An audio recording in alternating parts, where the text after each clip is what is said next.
अजमेर तो मुसलमान कम और हिंदू ज़्यादा जाते हैं। और जो लोग आज अजमेर के पीछे पड़े हैं वो सब कंगाल हो जाएंगे, गरीब हो जाएंगे एक दिन। अगर गरीब नवाज को जलाल आया, किसी को कुछ नहीं देंगे, जब नहीं देंगे तो ऐसे ही कंगाल होती है। 24 घंटे जो जुमा और जुमेरात के होते हैं, जुमा की रात मगरिब के बाद शुरू हुई और जुमा का दिन ख़त्म होता है सूरज डूबने पर। ये पूरे 24 घंटे में एक लम्हा ऐसा है कि बंदा जो भी दुआ अल्लाह से मांगे अल्लाह कबूल करता है। एक लम्हा ऐसा है, जैसे राजधानी का टाइम है 12:10। अब कोई 8 घंटे पहले से जब स्टेशन पर बैठ जाए कोई फायदा नहीं है, क्योंकि टाइम पे ही ट्रेन आएगी 12:10। अब अगर कोई बंदा 12:20 पे आया, ट्रेन जा चुकी है, अब वो चाहे 50 घंटे बैठ जाए उसे क्या होने वाला है, ट्रेन तो जा चुकी है। पहले भी 10 घंटे बैठना बेफायदा है, और ट्रेन जाने के बाद ऐसे ही लोटपोट होना ये भी बेफायदा है। अब कोई बंदा ठीक टाइम पे आया, ट्रेन मिली, बैठा, सफर पे चला गया।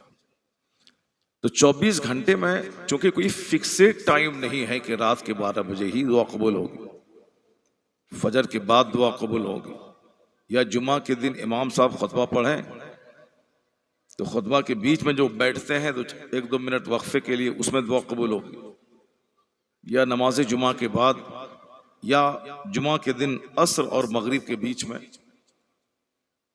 तो अब पहले जमाने में शौक था कि जहां एक हफ्ते में दुआ कबूल ना हो, 24 घंटे में कोई घड़ी होती है, तो लोग रात भर जागते थे कि शायद वो घड़ी रात में हो।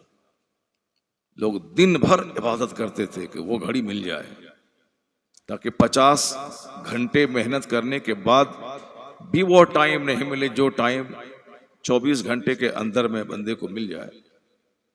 तो पहले हर जुमेरात को लोग बेदार रहते थे, जुमा के दिन सुबह से ही मस्जिदें भरी रहती थी, खाने पीने वाले, खाना सामान बेचने वाले मस्जिद दरवाजे पर भीड़ लगा कर रखते थे। जुम्मा का दिन लगता था कि आज हफ्ते के लिए ईद का दिन है। अब वो बातें खत्म हो गई। अब लोग जुम्मा के दिन भी अपने काम में इस कदर मसरूफ रहते हैं कि पता ही नहीं चलता कि जुम्मा का दिन है, और फिर जल्दी से आए और 2 रकात नमाज अदा की और फौरन अपने कारोबार पे निकल गए। अब वो बातें जो थी मुस्लिम समाज में, अब वो सारी चहल पहल, सारी रौनकें अब खत्म हो गई। लोगों के दिल में दुनिया का ऐसा जुनून सवार है कि 24 घंटे सिर्फ बंदा दुनिया के बारे में सोचता रहता है, कहाँ से पैसा कमाए, कैसे घर बनाए, कैसे गाड़ी खरीदे, यानी हमेशा दिमाग पे यही तारी रहता है। अब जुमा की बरकतें, ईद बकरीद की रहमतें, मजलिस की बरकतें, सारी बरकतें धीरे धीरे ख़त्म हो रही। एक ही जुनून है कि कैसे मैं अपना अच्छा घर बना लूँ, कैसे मैं अच्छी गाड़ी खरीद लूँ। जबकि कुरान शरीफ में इस जुनून दुनिया के ताल्लुक से कई आयतें नाज़िल हुई। अल्लाह फरमाता है कि इन्नमल हयातुद दुनिया लइबुन व लहव, बेशक दुनिया की जिंदगी एक खेल तमाशा है, अब उसी खेल के लिए हम परेशान हैं। वमल हयातुद दुनिया इल्ला मताउल गुरूर, ये दुनिया की जिंदगी क्या है, एक धोखे की चीज है। अल्लाह जो दुनिया को बनाया है वो इस दुनिया को क्या कहता है कि धोखा है, लोग इससे धोखा खा जाते हैं। अल्लाह ने जिस दुनिया की मजम्मत की और अल्लाह के बंदे हम उसी दुनिया के पीछे पागल होके जलसे की अहमियत, जुमा की अहमियत सब खो बैठे। सिर्फ माल चाहिए, चाहे जहां से आ जाए, चाहे माँ बाप को ज़बह करके आ जाए, चाहे भाई का हक दबा के आ जाए, चाहे माल गाड़ी के डब्बे को तोड़ के माल लूट के घर में ले आए, जहां से भी हो मुझको माल चाहिए। इसी जुनून ने आलिमों से दूरियां पैदा कर दी। पहले जन्नत का शौक था तो लोग आलिम के पास आके बैठते थे और कहते थे कि हुजूर मैं जन्नत कैसे जाऊंगा, मेरे गुनाह कैसे माफ होंगे, मैंने एक गुनाह इतना बड़ा किया है उसकी माफी कैसे हो पाएगी। लोग रोज आते थे और हमेशा आखरत की बात करते थे, हमेशा वो आखरत की बातें करते थे। सरकार आला हजरत रज़ी अल्लाह तआला अन्हु के पास एक सैयद साहब आते थे, वो अक्सर गरीबी की शिकायत करते थे, बड़ी तंगी है, बड़ी परेशानी है। आला हजरत के पास, जो हजरतों के सरदार हैं, उनके पास आके कहते थे कि हुजूर ये परेशानी वो परेशानी।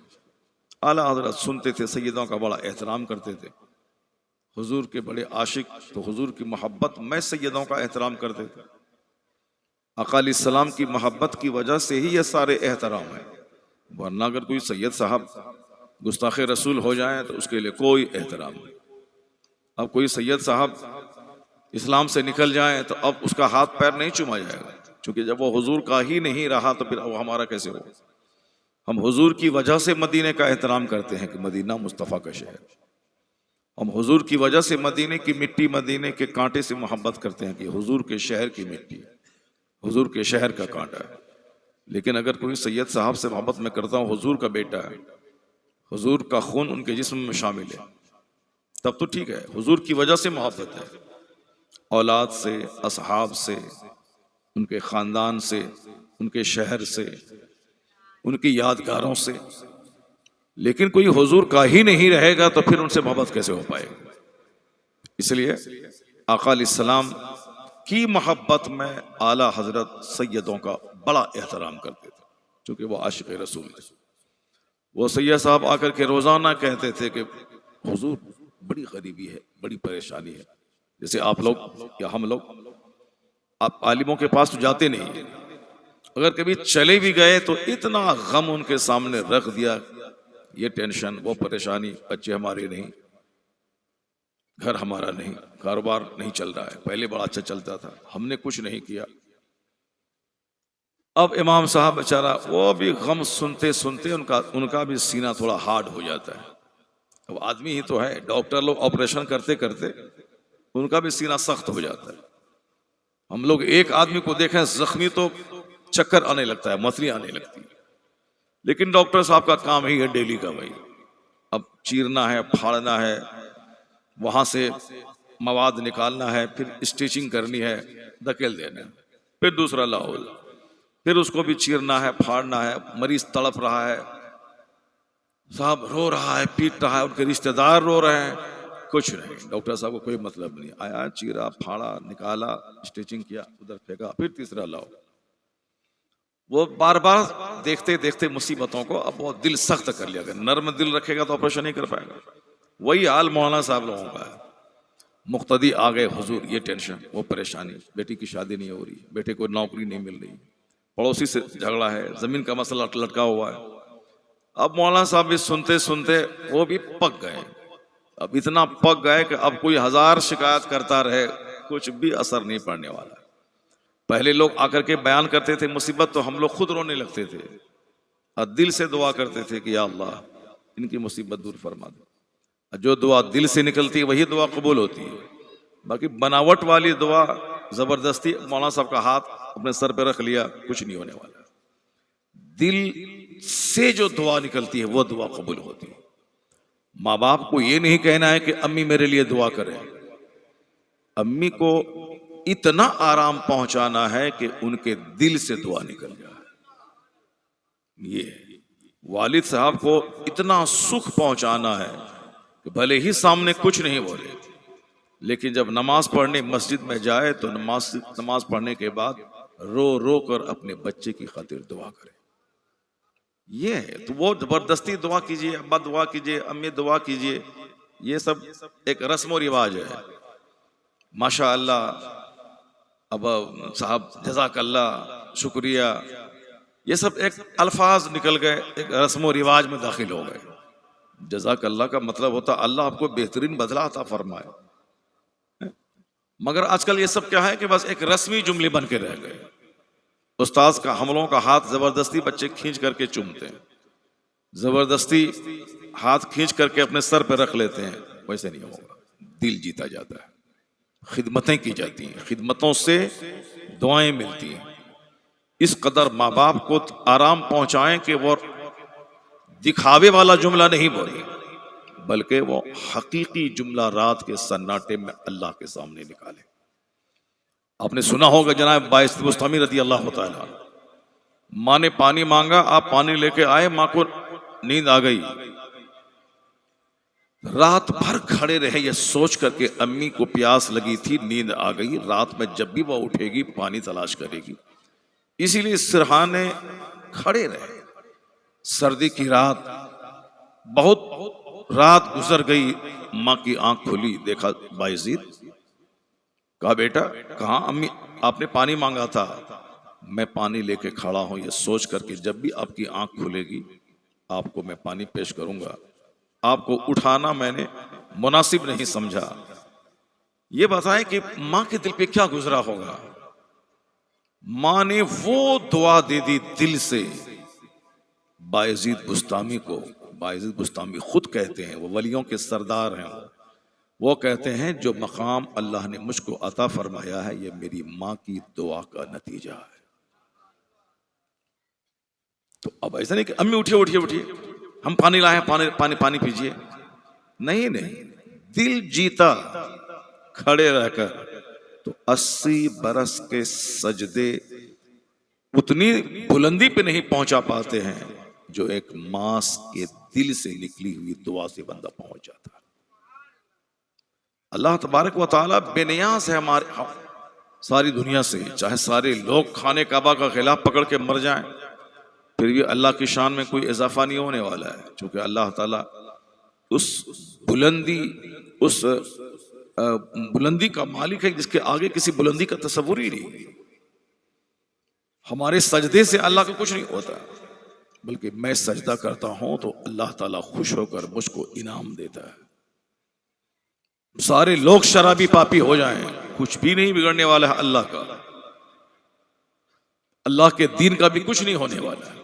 अगर लोग पाप करते हैं तो बारिश रुकेगी, क्योंकि जब जमीन में ज़कात लोग नहीं निकालते हैं तो अल्लाह ताला पानी को रोक लेता है। जैसे अभी ज़कात को लोग बोझ समझने लगे। 1 लाख में 2500 रुपये ज़कात निकलते हैं, लोग 500 रुपये निकाला समझा बहुत निकाल दिया। 1 करोड़ में 2.5 लाख रुपए ज़कात के निकलते हैं। 2.5 लाख रुपए, 1 करोड़ रुपए जिसके पास चाहे तो माले तिजारत हो या सोना चांदी हो या फिक्स डिपॉजिट हो, तो 1 करोड़ की मिल्कियत अगर है तो 2.5 लाख रुपए ज़कात में निकलेंगे। बहुत कम लोग निकालते हैं, 1000 में 2-4 लोग। अक्सर लोग 2-400 2-4 हज़ार निकाल के दे दिया, समझा कि हम छुट्टी पा गए। हिसाब लगा के देना होगा। ज़कात का माल निकालना होगा। उससे क्या होता है? माल में बरकतें होती हैं। दिल में जो नापाकी है वो नापाकी दूर होती है। जो माल की मोहब्बत है वो मोहब्बत को घटाने के लिए अल्लाह ने ज़कात का कानून दिया है, ताकि तुम्हारा दिल माल से नहीं लटका हुआ रहे, तुम्हारा दिल अल्लाह की रहमतों से लटका हुआ रहे। माल देने वाले की तरफ तेरा दिल मुतवज्जह रहे, माल से। इसीलिए ज़कात निकालो, फितरा निकालो, कुर्बानी करो, सदक़ात और खैरात हमेशा करते रहो, ताकि माल की मोहब्बत दिल में नहीं आए, माल देने वाले रब की मोहब्बत दिल में आए। और अल्लाह रब्बुल इज़्ज़त ने इसीलिए कानून ज़कात को उतारा। जब लोग ज़कात निकालते हैं तो खूब बारिश होती है। जब लोग हिसाब लगा के ज़कात निकालते हैं खूब फसलें पैदा होती हैं। जब लोग हिसाब लगा के ज़कात देते हैं तो अल्लाह ताला कहत साली गरीबी को दूर कर देता है। लेकिन जब लोग ज़कात को बोझ समझने लगते हैं, निकालना है 2.5 लाख तो निकालते 50,000 हैं, तो अल्लाह ताला बारिश को रोक लेता है, बारिश रुक जाती है। हदीस में आया है कि अगर बेज़बान जानवर अगर ना हो तो अल्लाह बारिश आसमान से नहीं उतारे। ये बेज़बान जानवर जो घास खा के जिंदा रहते हैं, उनके घास को उगाने के लिए अल्लाह आसमान से पानी गिराता है। उसी के सदक़े में धान गेहूं सारी फसलें पैदा हो जाती हैं। तो जानवर हम पे हमारे सहारे नहीं जीता है, बल्कि हमारी रोजी उन जानवरों के सदक़े में अल्लाह देता है। हदीस में आया है कि अगर बेज़बान जानवर का ख्याल ना हो तो अल्लाह आसमान से पानी न उतारे। इतने गुनाह से जमीन में हो गए, इतने पाप जमीन में हो गए कि बारिश रुक गई, या कभी इतनी बारिश हो जाएगी कि फसलें सड़ जाएंगी, फसलें तबाह बर्बाद हो जाएंगी। पहले जमाने में बारिश होती थी बिल्कुल जिस वक्त लोगों को उम्मीद होती थी कि अब धान लगाना है, बारिश हो गई। अब फसल काटना है, मौसम सूख गया। सर्दी के मौसम की फसलें अलग, गर्मी के मौसम की फसलें अलग, बरसात के मौसम की फसलें अलग। अल्लाह रब्बुल इज़्ज़त हमारे लिए ये सारा सिस्टम बनाया।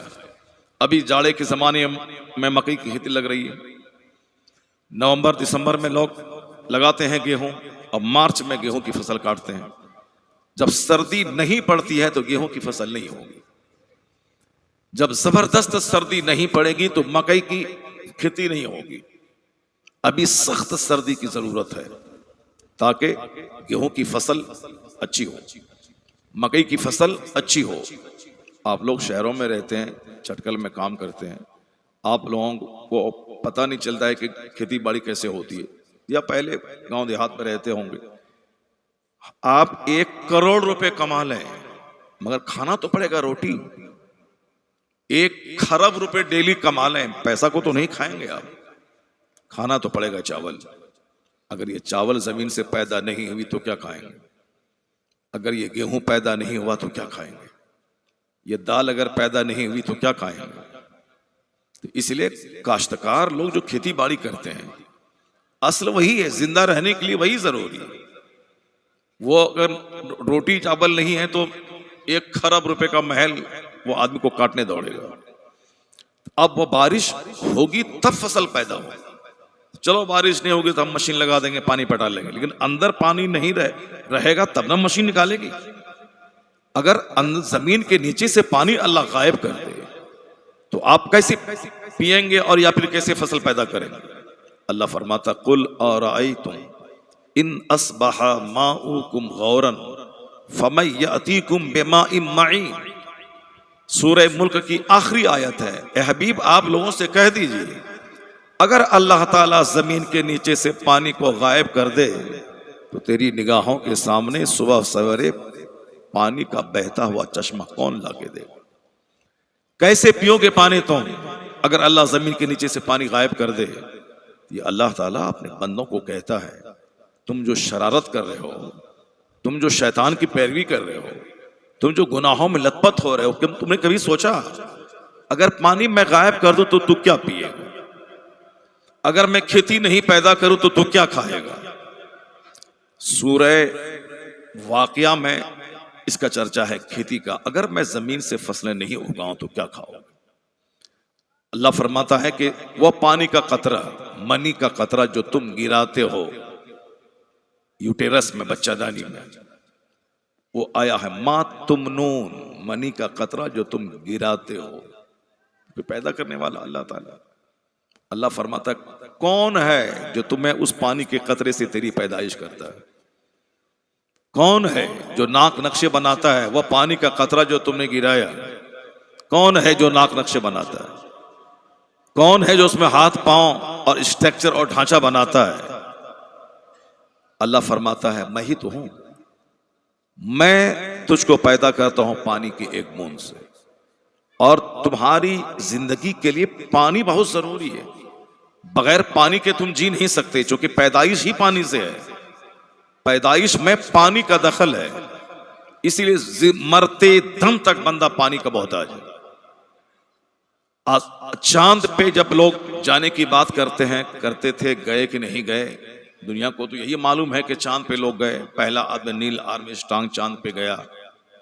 अब इतने 1000 किलोमीटर दूरी पे वहां चांद है।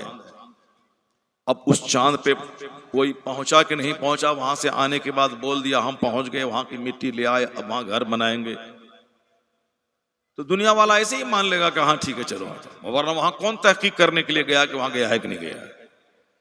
बस एक हंगामा है, एक हवा है, जैसे जमीन घूम रही है, एक हंगामा है। तो साइंसदान कह रहे हैं कि जमीन घूम रही है, सूरज ठहरा है, जमीन चक्कर लगा रही है। कौन अब जमीन को देखने का जमीन घूम रही कि नहीं घूम रही है? साइंस वाला बोल दिया। लेकिन कुरान जो कहता है वो सच है। कुरान करीम ने ये कभी नहीं कहा कि जमीन घूम रही है। कुरान शरीफ ने ये कहा है वशम्स तजरी लिमुस्तक़र्रिन लहा, सूरज अपने ठिकाने की तरफ दौड़ रहा है। सूरज दौड़ रहा है, सूरज दौड़ रहा है, जमीन ठहरी हो। लशम्स यंबगी लहा अन तुद्रिकल कमर वलल लैलु साबिकुन नहार कुल्लुन फी फलकिन यसबहून। अल्लाह फरमाता है कि सूरज के बस में नहीं है कि चांद को पकड़ ले, रात के बस में नहीं है कि वो दिन पे चढ़ जाए। कुल्लुन फी फलकिन यसबहून, ये सब अपने अपने मदार पे घूम रहे हैं। जो चांद के लिए गुजरने की जगह है मदार, ऑर्बिट, उसी पे चांद घूमता है। एक दिन चांद जवान होता है और फिर उसके बाद धीरे धीरे कम बारीक होते होते खजूर की सूखी हुई टहनी के मानिंद बारीक हो जाता है। जब उगता है तो बिल्कुल बारीक रहता है, फिर दूसरे दिन थोड़ा बड़ा थोड़ा बड़ा थोड़ा बड़ा, 14वीं की रात में फुल जवान होता है, फिर उसके बाद जवानी उसकी ढलने लगती है। अल्लाह फरमाता है कि ये चांद के बस में नहीं है कि सूरज को छू ले।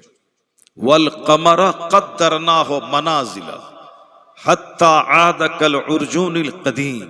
अल्लाह कहता है हमने चांद के लिए मंजिलें बना दी हैं। यहाँ से उगना, यहाँ गर्मी के मौसम में यहाँ से, जाड़े के मौसम में यहाँ से। अभी जाड़े का मौसम चल रहा है, लगता है कि सूरज इधर उधर उधर उग रहा है इस तरफ। अब गर्मी के मौसम में लगे इधर उग रहा है।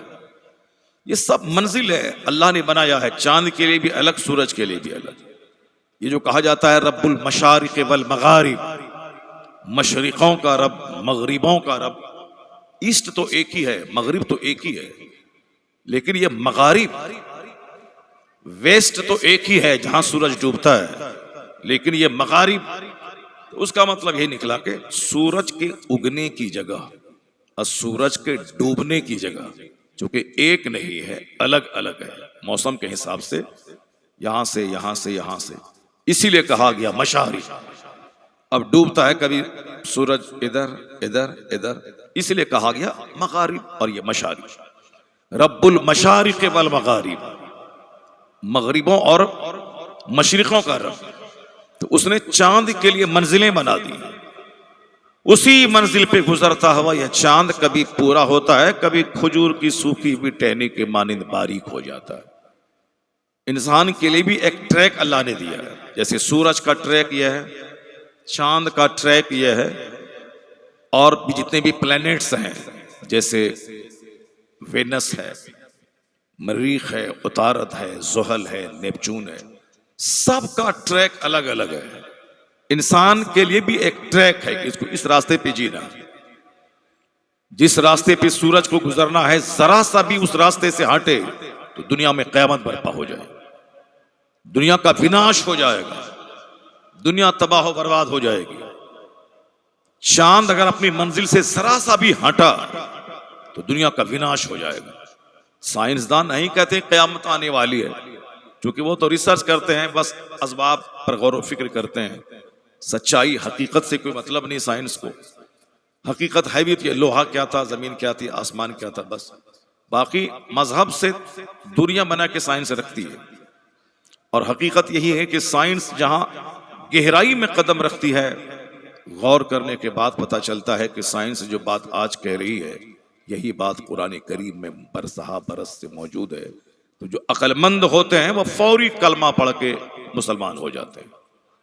और आज भी भले ही हंगामा हिंदुस्तान में है, अजमेर शरीफ का मामला है, संभल का मामला है, बाबरी मस्जिद का मसला है, बहुत सारे मसले इंडिया में है।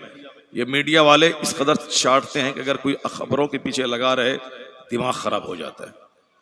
ये एक साइड है इसका, तस्वीर का एक रुख है, टॉर्चर करना, तंग करना ताकि मुसलमान इस्लाम छोड़ दे, इनकी औरतें हिजाब निकाब बुर्का छोड़ दें, इनके बाल बच्चे मदरसे में पढ़ना छोड़ दें। इस कदर स्कूल कॉलेज की तालीम को रोजी रोटी से जोड़ दिया जाए कि साहब कोई बंदा मदरसे में पढ़े नहीं कि मदरसे में पढ़ने के बाद क्या होगा, 2 रुपया मिलेगा, मौलवी बनने के बाद 5000 मिलेगा। इसलिए इसको इस कदर दुनिया को रंगीन बना के पेश किया जाए ताकि मदरसा उजड़ जाए। एक प्लान है इसका, इस कदर बाल बच्चों की कसरत को बोझ बना दिया जाए ताकि लोग बाल बच्चों को उलझन समझने लगे कि ढेर बच्चा का मतलब रोजी रोटी का मसला खड़ा हो जाएगा, ज्यादा बच्चा पैदा करने का मतलब गरीबी के सहारे जीना पड़ेगा। इसलिए वो डॉक्टर है, एक बच्चा है, वो इंजीनियर है उसके 2 बच्चे हैं, प्रधानमंत्री है उनके पास कोई बच्चा नहीं है, वो गृह मंत्री है उनके पास 2 बच्चे हैं, वो चीफ मिनिस्टर है उनके पास 2 बच्चे हैं, वो अरबपति है उनके पास 2 बच्चे हैं, मस्त रह रहे हैं। बच्चा एक अमेरिका में पढ़ रहा है, एक यूरोप में पढ़ रहा है। यानी कम बच्चे वालों को इतना ज्यादा उसको हाईलाइट किया जाता है ताकि लोगों को लगे कि 10 बच्चे से बेहतर है एक बच्चा, ताकि हम खूब अच्छा से पढ़ाएं लिखाएं। जबकि सच्चाई इसके बरक्स है कि 10 बच्चा वाला बाप 10 बच्चों को डॉक्टर बना दिया। अभी कर्नाटक में एक घराना है जिसमें 10 बेटे 10 बेटे डॉक्टर हैं। लोग जब उनके घर पहुंचे कि भाई आपके 10 बेटे कैसे डॉक्टर हो गए, तो डॉक्टर साहब ने कहा ये मेरी माँ का कमाल है। जब माँ के पास जाके पूछा कि भाई आपने 10 को बेटों को डॉक्टर कैसे बना दिया, उन्होंने डंडा दिखलाया कि ये लाठी का कमाल है। कहा मैं बिला वजह अपने बच्चों से प्यार नहीं करती हूँ, खाते वक्त प्यार, पिलाते वक्त प्यार, सुलाते वक्त प्यार, इसके अलावा मैंने इन बच्चों से डंडे से काम लिया है। ये 100% सही बात है। जिसकी माँ ने बिला वजह प्यार बच्चों से किया उसके बच्चे तबाह बर्बाद हो गए। बच्चा बोलेगा अम्मी सर में दर्द है आज स्कूल नहीं जाऊंगा, बोलेगा अच्छा ठीक है मत जाओ।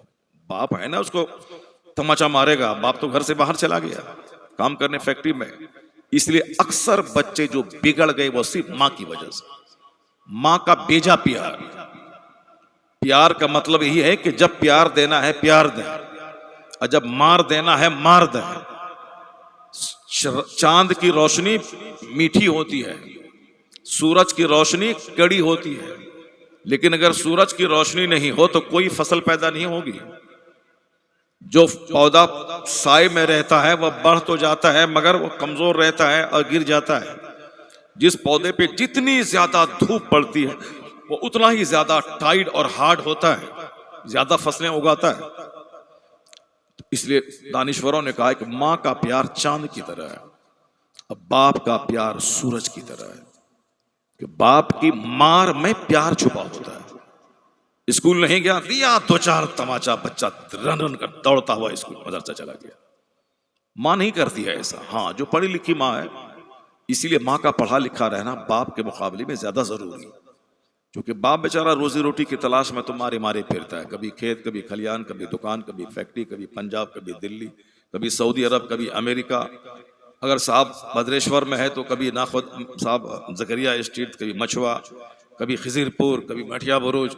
रोजी रोटी की तलाश में जाना है। ज्यादा अटैच बच्चा माँ से रहता है। माँ के पेट में ही बच्चा 9 महीना रहता है। माँ की गोद में बच्चा 2 साल तक दूध पीता है। माँ 5-10 साल तक नर्स की तरह अपने बच्चों के कपड़े पेशाब पाखाने वाले साफ करती है। तो ज्यादा अटैच बच्चा माँ से होता है। इसलिए माँ अगर क्रीम रही, माँ अगर जबरदस्त रही तो बच्चा का क्रीम होना तय है। माँ की जबान फंसी होनी चाहिए ताकि बच्चे की जबान सुथरी हो जाए। माँ का अखलाक उम्दा होना चाहिए ताकि बच्चे का कैरेक्टर भी उम्दा हो जाए। माँ सखी होनी चाहिए माँ का, ताकि बच्चा कंजूस माइजर नहीं बल्कि जेनरस हो जाए। माँ का दीनदार रहना जरूरी है ताकि बच्चा उसका दीनदार हो जाए। तो माँ का पढ़ा लिखा रहना मर्द के मुकाबले में ज्यादा जरूरी है। यह और बात है कि गांधी जी ने आज कहा, give me a good mother I will give U a good society.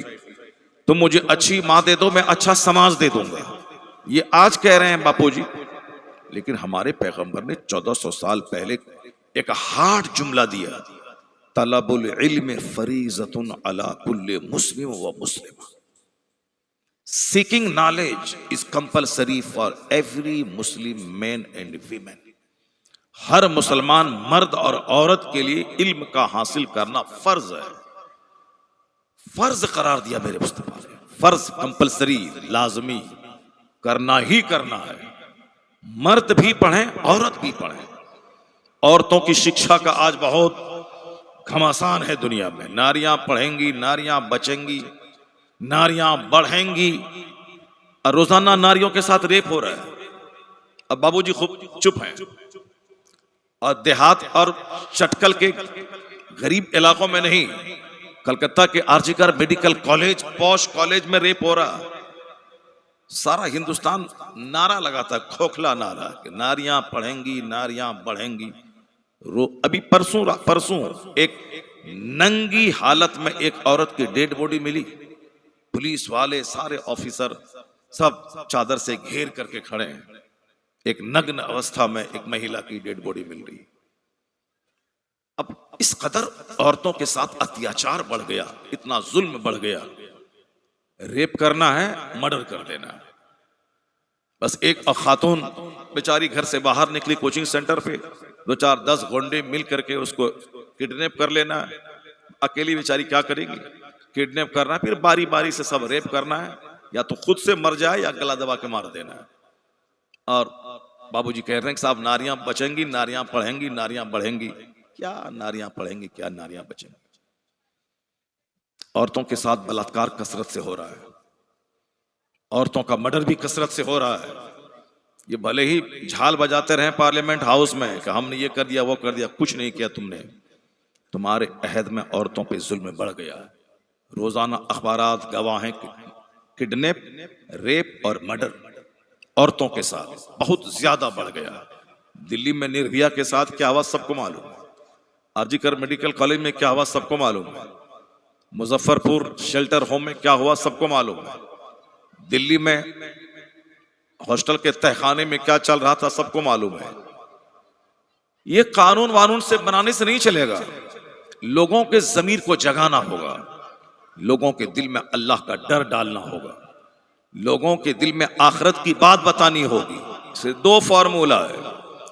Police की मौजूदगी में जब क्राइम हो रहा है तो फिर अब मजहब के खिलाफ मत बोलो, जलसा को बढ़ने दो, आलिमों के खिताब को होने दो, नमाजी को बढ़ने दो, मदरसे को प्रोत्साहन दो। चूंकि मदरसे का एक प्रोग्राम है, सिर्फ तकरीर का सिर्फ एक मकसद है कि अल्लाह से डरना है। बंद कमरे में भी अल्लाह से डरो, अब मजमे में भी अल्लाह से डरो।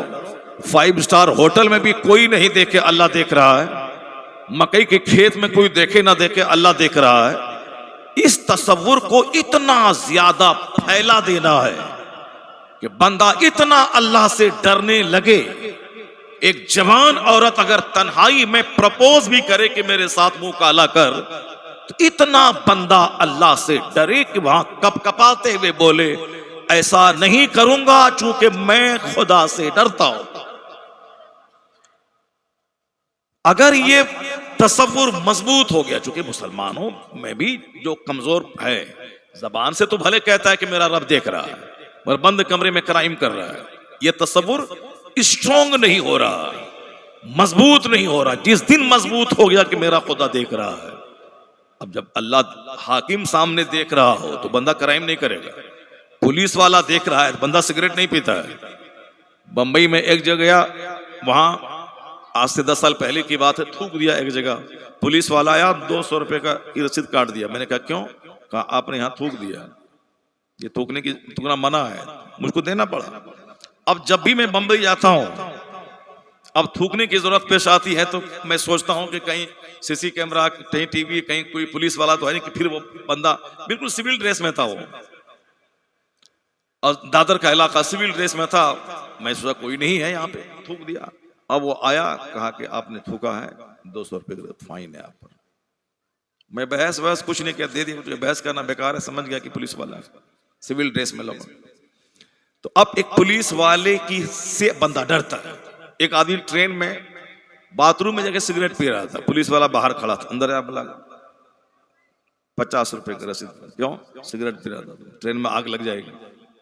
अब वो बेकार बहस करने लगा। पुलिस वाला बोला जल्दी देना होगा, वरना देख रहे हो तुम 2-4-10 लोग आ गए पुलिस वाले, अब डर के मारे उसको देना है। एक पुलिस वाले से बंदा डरता है, उसके सामने सिगरेट नहीं पी रहा है, कोर्ट कचहरी वाले के सामने क्राइम नहीं कर रहा है। ये बताइए कि जब दिल में मजबूत डर अल्लाह का पैदा हो जाए, पुलिस वाले सामने हैं नहीं है, कोर्ट वाला सामने है नहीं है, लेकिन अल्लाह तबारक व तआला को ना नींद आती है ना ऊंघ आती है।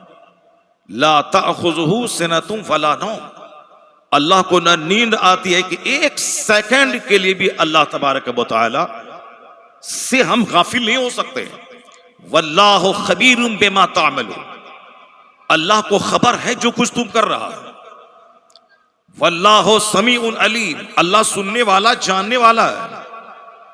वल्लाहु बिमा तामलून बसीर, अल्लाह देखता है जो कुछ तुम कर रहे हो। कुरान शरीफ में हर चैप्टर में इस तरह की बातें हैं। अल्लाह देखने वाला है, सुनने वाला है, जो कुछ तुम कर रहे हो अल्लाह उससे बाखबर है, देख रहा है। सयअलमुल लज़ीना ज़लमू अय्या मुनक़लिबिन यनक़लिबून, अनकरीब जुल्म करने वालों को पता चल जाएगा कि वो किस करवट पलटा खाते हैं। वला तहसबन्नल्लाह गाफ़िलन अम्मा यअमलु ज़ालिमून, अल्लाह कहता है अल्लाह को बेखबर मत समझो, जो कुछ जालिम कर रहे हैं उससे अल्लाह को बेखबर मत समझो, अल्लाह को सब खबर है। वल्लाहु यअलमु मा फी सुदूर, जो कुछ यहां सीने में है, जबान पे भी नहीं आया है, सीने में जो बात यहां है अल्लाह ताला तुम्हारे सीनों की बातों को जान रहा है। वहुवा यअलमु खाइनतल अयुन वमा तुख्फी सुदूर, कुरान में आया है कि आंख की कनखी जो तुम देखते हो ऐसे करके, किसी को पता नहीं चल रहा है कि तुम इधर क्या देख रहे हो। चश्मा के नीचे काला चश्मा पहन रहे हैं और आंख ऐसे वैसे कर रहे हैं, किसी को खबर नहीं है। मगर कुरान में क्या आया है, वल्लाहु यअलमु खाइनतल अयुन, इस आंख की खयानत को अल्लाह जान रहा है। वमा तुख्फी सुदूर, ये तुम्हारा सीना जिस चीजों को छुपा रहा है अल्लाह ताला उसको भी जान रहा है। अल्लाह कुरान शरीफ में हर चैप्टर में इस तरह की बात है। पुलिस वाले से शर्माता है मुसलमान, मगर बंद कमरे में बिल्कुल साहब शराब पी रहा, ताड़ी पी रहा, कोई यहां देख तो नहीं रहा। मौलाना साहब से शर्माता है, मौलाना साहब देख रहे हैं वह तकरीर में हमारी हालत खराब कर देंगे जुमा के दिन, इसलिए मौलाना साहब से शर्माता, सिगरेट नहीं पीता, वो साहब अफीम चरस नहीं पीता है, मगर बंद कमरे में पीता है। क्यों? मौलाना साहब के बारे में जानता है कि वो देख लेंगे, और अल्लाह के बारे में वो यकीन नहीं है, उसको अल्लाह देख रहा है या देख रहा है ये यकीन है, मगर फौरी तौर पर अल्लाह पकड़ेगा नहीं, इसीलिए वो सोचता है कि चलो आज अल्लाह देख रहा है, अल्लाह से माफी मांग लेंगे, अल्लाह माफ कर देगा।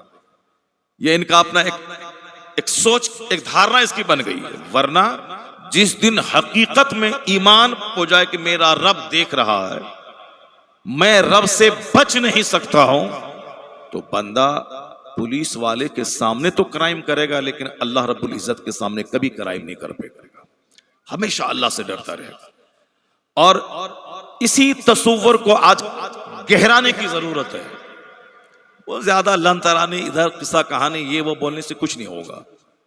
हर मुसलमान के दिल में ये खौफ पैदा होने की जरूरत है कि साहब अल्लाह का डर दिल में हकीकत में पैदा हो जाए। आप बंद कमरे में भी रहें तो देखें कि मेरा खुदा देख रहा है। आप साहब खेत खलियान में भी रहें और इस यकीन को गहरा लें कि मेरा खुदा मुझको देख रहा है। और गवर्नमेंट पुलिस की मौजूदगी में क्राइम होता देख रही है, मगर कुछ कर नहीं रही है। रेप बढ़ रहा है, ज़नाबकारी बढ़ रही है, शराब नोशी बढ़ रही है। बिहार में शराब पर प्रतिबंध है, मगर आए दिन खबरें आती हैं कि साहब ऑफिसर लोग शराब पीते, गाड़ियों में शराब की जबरदस्त बोतलें मिल रही हैं, और जो शराब की बोतल 100 रुपए में मिलती थी अभी 2-2 हजार रुपए में मिल रही है। ब्लैकमेलिंग बढ़ गई। तो इसका मतलब यह निकला कि कानून बना देना, शराब पीना मना है ये और है, लेकिन दिल बदल देना, सोच बदल देना, आदमी को अंदर से जगा देना, तब कोई साहब पुलिस वाला रहे ना रहे बंदा शराब नहीं पिएगा। आका अलैहिस्सलाम ने वही सोच जगा दी थी कि अल्लाह देख रहा है। जो बरसों से शराब के आदी थे, जैसे ही शराब की हुर्मत की आयत नाजिल हुई, आया है हदीसों में कि लोग मुंह तक जाम लेके गए, पता चला हराम हो गई, वहीं से फेंक दिया। कोई हल्क के नीचे शराब को डाल लिया, उंगली डाल के उल्टी कर दी।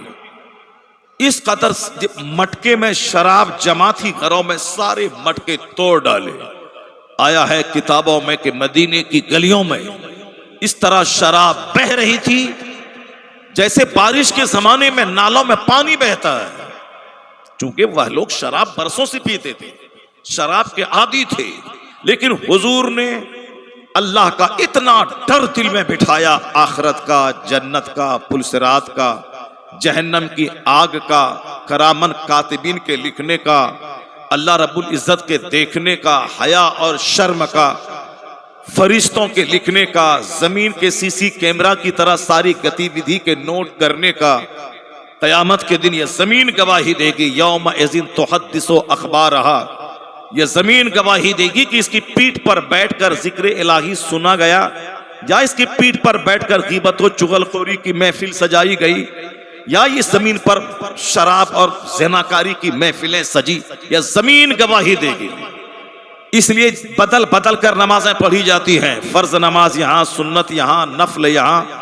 और हदीस में आया है कि अपने घर को कब्रिस्तान मत बनाओ, घर में नमाजें पढ़ा करो ताकि घर तेरा मानिंदे कब्रिस्तान ना हो जाए। इसलिए फुक़हाए किराम फरमाते हैं फर्ज मस्जिद में अदा करो और बाकी नफल नमाजें अपने घर में पढ़ा करो ताकि उस नमाज की बरकतें तेरे घर को हों। अलग अलग जगहों पे जब सजदा होता है तो सारी जगहें कयामत के दिन आपके सजदे के बारे में गवाही देंगी। और अलग अलग जगहों पे गुनाह किया गया, मछुआ में शराब पिया गया, साहब पाक सर्कस के पास ज़िना किया गया, भद्रेश्वर में झूठ बोला गया, तिलनी पाड़ा में धोखा दिया गया, साहब डानकोनी में गाली दी गई। जहां जो भी क्राइम हुआ, यौम इज़िन तुहद्दिसु अखबारहा, कयामत के दिन यह जमीन अपनी सारी खबरें बता देगी। इसलिए इस्लाम दाढ़ी पगड़ी पे उतना जोर नहीं देता जितना जोर यहां दिल की सजावट पे देता है। और वे साहब खूब लंबी दाढ़ी, सर पे जुब्बा, सर पे साहब पगड़ी, बदन पे जुब्बा, सब है। और बंद कमरे में वो काम होता है जिस काम को शैतान भी नहीं करता होगा। बंद कमरे में बहुत धमाल मचता है जिसके करने से शैतान को भी पसीना आ जाता है। सिर्फ इसीलिए कि अल्लाह का डर नहीं है। लोगों से डर है कि दाढ़ी मूंडेंगे तो इमामत से हटा देगा। लोगों से डर है कि अमामा पगड़ी नहीं पहनेंगे तो ये मस्जिद में खड़ा होने नहीं देगा। लोगों से डर है कि अगर जुब्बा नहीं पहनेंगे तो ये हमें नात पढ़ने नहीं देगा, हमारा कमाई का जरिया खत्म हो जाएगा। लोगों से डर है, अल्लाह से डर नहीं है। इसीलिए लोगों के सामने पकड़ा गया तो नमाज के लिए खड़ा हो गया, अल्लाह अकबर। बाकी अपने घर में है 10 दिन तो एक सजदा तक नहीं किया। सफर में गए तो एक सजदा तक याद नहीं आया। इसका मतलब पब्लिक से डर है, अल्लाह से डर नहीं। और इस्लाम अल्लाह के खौफ पे ज्यादा जोर देता है। बस यही तो इस्लाम का बुनियादी फॉर्मूला है कि मेरा खुदा, मेरा मालिक, मेरा खालिक, मेरा राज़िक वही है, मेरा मरने के बाद, मौत देने के बाद हिसाब लेने वाला, जन्नत देने वाला, जहन्नम देने वाला, सब कुछ वही करता है। बंदा क्या करेगा?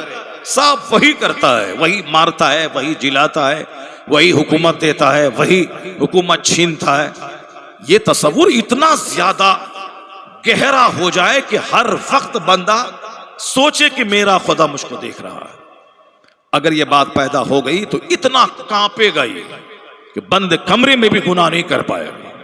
Physics, chemistry, biology, astrology, astronomy, ये वो, मैथ, अंग्रेजी, सिविक्स, जीके, जीएस, दुनिया भर का इल्म है।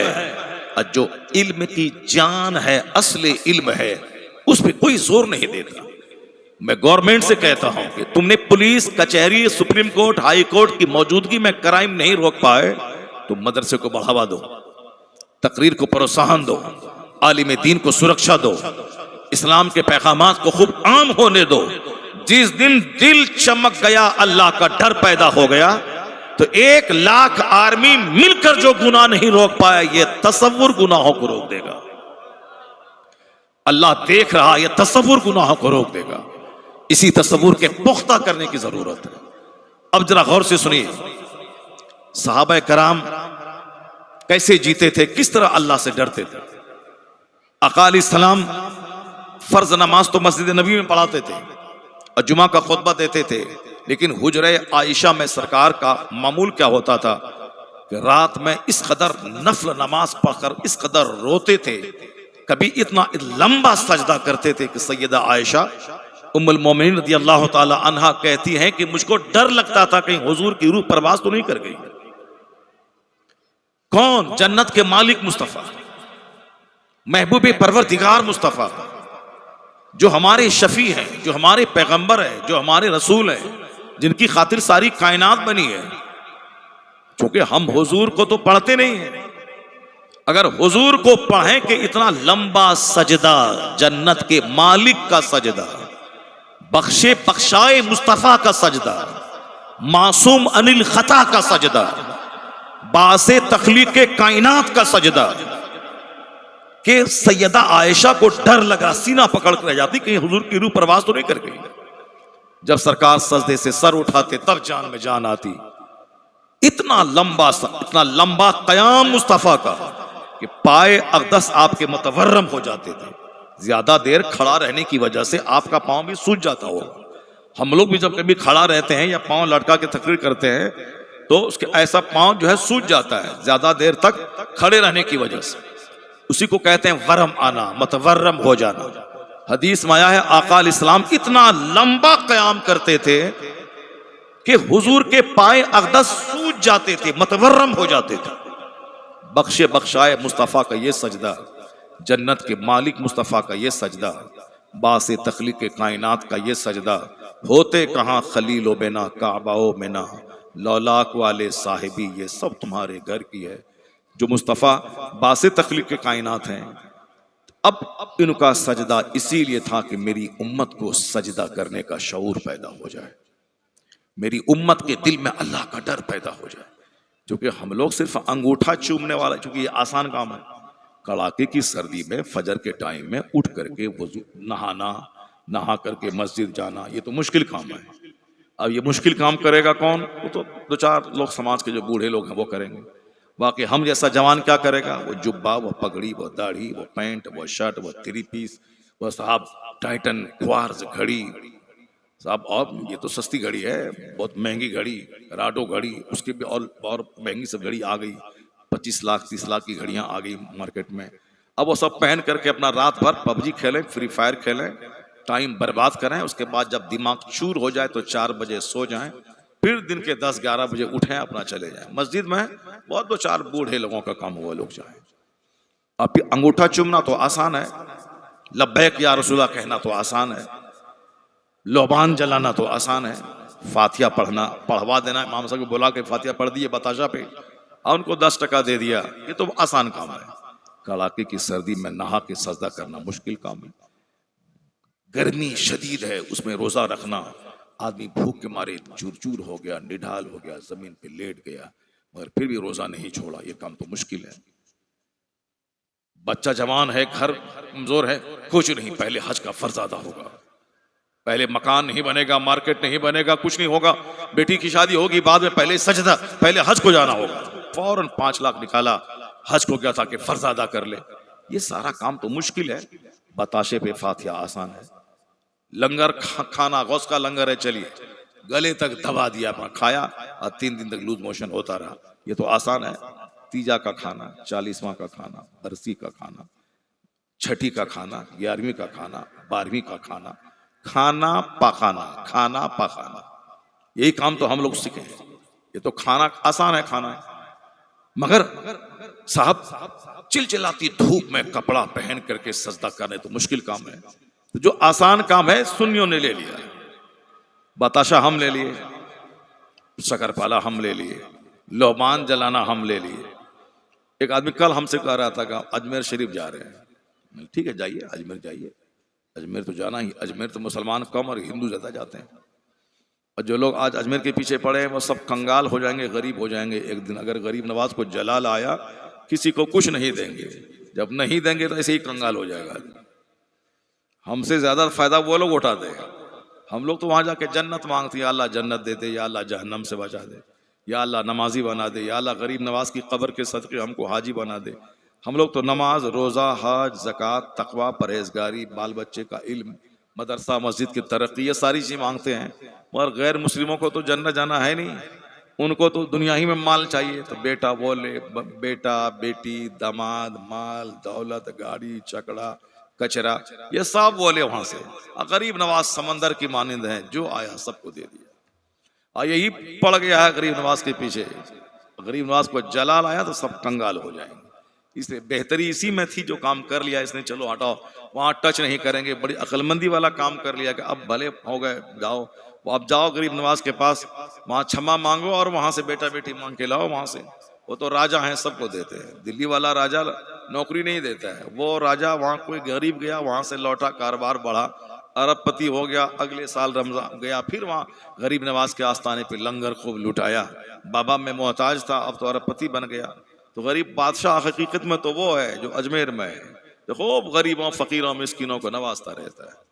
असल में राजा तो वो है, तो ज्यादा फायदा वो उठाता है। हमको तो जन्नत आखिरत से फुर्सत कहाँ है कि दुनिया के बारे में हम लोग तो कम मांगते हैं। सोने का घर भी अल्लाह हमको दुनिया में दे दे तो भी छोड़ के जाना है। वही सफेद सूती का कफन पहन के वही कब्रिस्तान में 2 गज जमीन में जाना है। सोने का घर भी बना लें अगर तो भी छोड़ के जाना है, या फिर हमको छोड़ के जाना होगा, या फिर जलजला उस मकान को जमीन में धंसा देगा। या तो हम नहीं रहेंगे मकान रहेगा, या मकान हम रहेंगे मकान नहीं रहेगा। ऐसा नहीं होगा कि 1000 साल तक मकान भी रहे और 1000 साल तक हम भी रहें, ऐसा नहीं होता। ये कानून है दुनिया का, नहीं रहेगा कोई। आज से 100 साल पहले जो पैदा हुआ था, एक बंदा तिलनी पाड़ा में नहीं मिलेगा। अगर कोई होगा भी तो ऐसे ही जलील रुस्वा होकर बिस्तर पेशाब पाखाना करके पड़ा हुआ होगा। करोड़ों में कोई होगा जो होश हवास के साथ घूमता फिरता होगा। अभी हमारे मौलाना साहब कल बता रहे थे कि इलेक्शन ड्यूटी में हम गए, वहां एक 115 साल का बूढ़ा वो गाय को चरा रहा था। मैंने पूछा कि भाई उम्र आपकी कितनी हो रही? कहा 115 साल।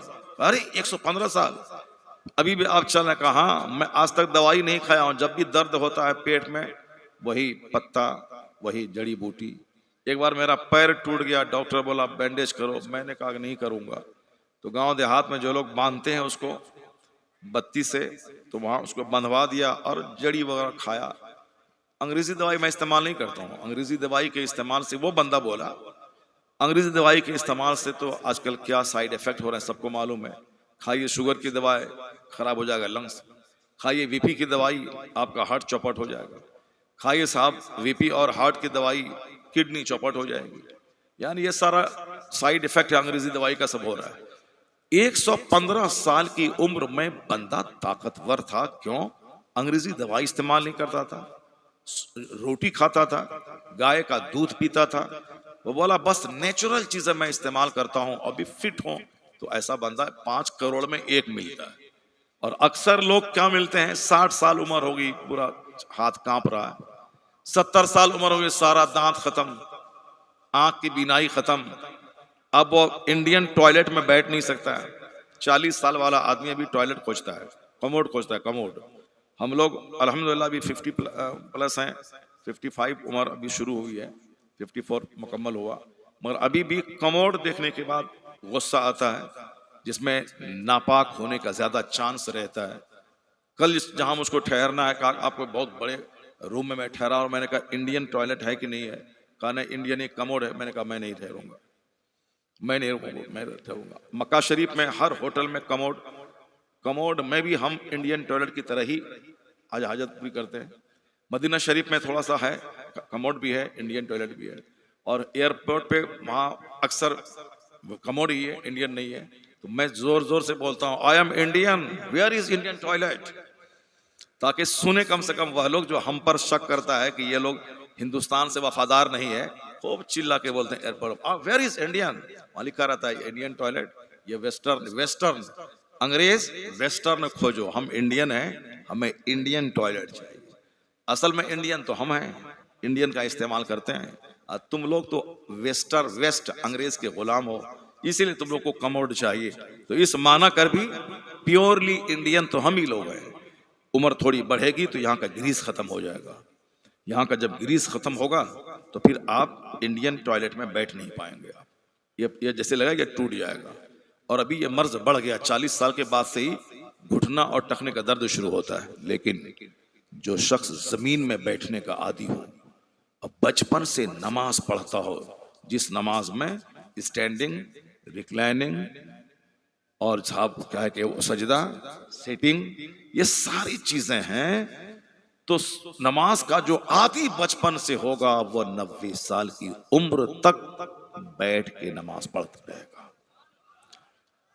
आज आंख 40 साल के बाद आंख शॉर्टेज कर रही है, चश्मा लगाइए या फिर मोतियाबिंद का ऑपरेशन करवाइए।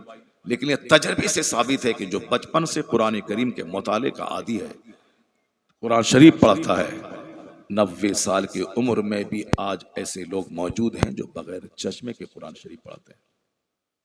अगर सेहत प्यारी है तो सेहत के बचाने के लिए सिर्फ दवाई पर डिपेंड मत कीजिए, सिर्फ दवाई पर मुनहसिर मत रहिए। कोशिश कीजिए कि ज्यादातर दवाइयों से बचने की कोशिश कीजिए। बुखार आ गया, फट से दवाई खा लिया, पेट में दर्द हुआ, फट से दवाई खा लिया, सर में दर्द हुआ, फट से दवाई खा लिया। आज जो किडनी खराब हो रही है ज्यादा, उसमें सबसे ज्यादा इन दवाइयों का हाथ है, जो दवाइयां दर्द को खत्म करने के लिए पैदा हो गई। इन दवाइयों का सबसे बड़ा रोल है किडनी और लीवर को डैमेज करने में। सर में दर्द हुआ, फट से खा लिया। हम लोग आज 54 साल की उम्र के हो गए, सर का दर्द बचपन में बहुत होता था और अभी तो अल्लाह का शुक्र है नहीं हो रहा है, लेकिन उस वक्त भी दर्द झेल लेते थे, 2-3 दिन तक परेशान रहते थे, लेकिन दवाई नहीं खाते थे। और आज अल्हम्दुलिल्लाह 54-55 साल की उम्र हो गई, आज भी छोटे छोटे लोग सर में दर्द, दवाई खा लिया, पेट में दर्द, दवाई खा लिया, लूज मोशन हुआ, फट से दवाई खा लिया।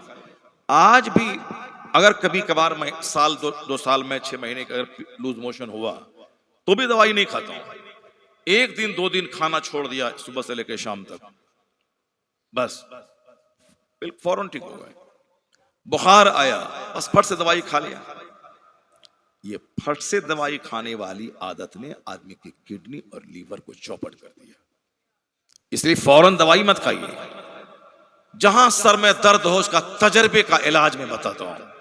सर में अगर दर्द हो तो नमाज तो अगर नहीं पढ़ते नमाज शुरू कर दी, और नमाज में सजदा थोड़ा लंबा कीजिए। ये मेरा तजुर्बा है कि लंबा सजदा करने से सर का दर्द में आराम मिल जाता है। बिल्कुल आप आजमा लें इसको। पहले तो हमको इसका आइडिया कम था, नमाज तो बचपन से पढ़ रहे हैं, कोशिश करते हैं कि हमेशा पढ़ते, अल्हम्दुलिल्लाह सफर में, हजर में, ट्रेन में, फ्लाइट में कोशिश करते हैं पढ़ें। लेकिन पहले ये तजर्बा नहीं था कि लंबा सजदा करने से सर में दर्द खत्म हो जाता है। सजदा करना है, कर रहे हैं, नमाज पढ़ना, सजदा कर रहे हैं, लेकिन बीच में जब चूंकि हम उस पर खिताब करते हैं कि रुकू का क्या फायदा है, वुजू का क्या फायदा है, साइंटिफिक बेनिफिट पे पहले बहुत तकरीर करते थे। कुरान साइंस, हदीस साइंस, नमाज साइंस, रोजा साइंस, अभी भी बोलते हैं कभी कभी, ताकि जो साइंस पढ़ने वाले बच्चे हैं उसको लगे कि हाँ, मजहब इस्लाम का जो कानून है वो जन्नत ले जाने वाला भी कानून है और दुनिया में भी हेल्थ और वेल्थ देने वाला कानून है, ताकि इस तरह शौक से वो नमाज के आदी बने। बोलते थे, मगर मेरा अपना साथी तजर्बा नहीं था। जब एक बार सर में शदीद दर्द हुआ और मैंने सजदा थोड़ा लंबा किया, उसके बाद रिलीफ महसूस हुआ। फिर उसके बाद से मैं लोगों को कहता हूं कि सर में दर्द हो तो फौरी दवाई नहीं खाएं, कोशिश करें कि सजदा आपका लंबा हो जाए। उस लंबे सजदे की बरकत से सर का दर्द खत्म हो जाए। मैंने 1-2 आदमी से कहा, उसने भी इसको आजमाया। आजमाने के बाद उसने मुझको कहा फोन करके, हजरत आपका नुस्खा बड़ा कारामद रहा।